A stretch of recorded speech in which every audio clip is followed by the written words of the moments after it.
Faut-il garder un jardin secret lorsqu'on raconte son histoire dans un livre? Mais tout d'abord, qu'entend-on par jardin secret?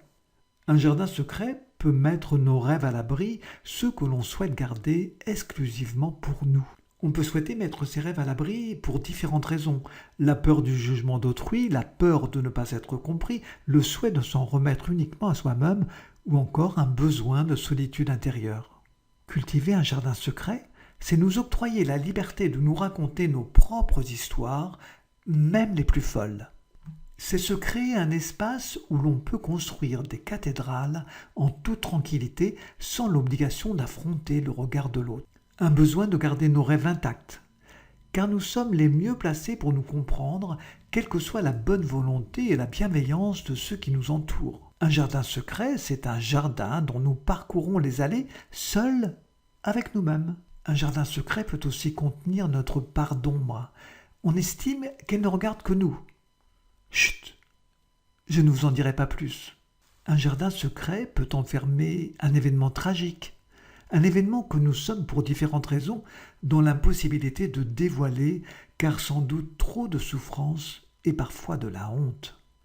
Une trahison, un viol, une maladie. Un jardin secret peut abriter un secret de famille lourd à porter, un secret que nous souhaitons taire pour différentes raisons, par exemple pour protéger certains membres de notre famille. Mais alors, jusqu'où peut-on se livrer lorsqu'on écrit sur soi?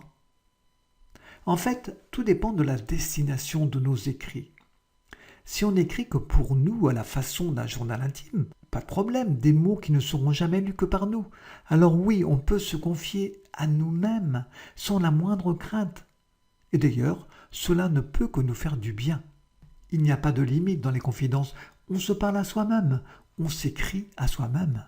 Si l'on souhaite diffuser son récit dans notre entourage proche, alors là, avant d'ouvrir l'accès à certaines parties de notre jardin, on prendra probablement en compte les retombées que cela peut avoir sur notre propre famille. Si l'on désire publier, autrement dit mettre son livre entre les mains du public, d'autres questions se poseront. Mais d'abord, revenons au point de départ. Si l'on a décidé d'écrire sa propre histoire dans un livre, c'est parce qu'on a décidé de livrer à nos futurs lecteurs une part de nous-mêmes de façon authentique. Et le plus souvent, on souhaite apparaître tel qu'on est, sans détour, sans artifice. En fait, trop se livrer, qu'est-ce que cela peut engendrer ?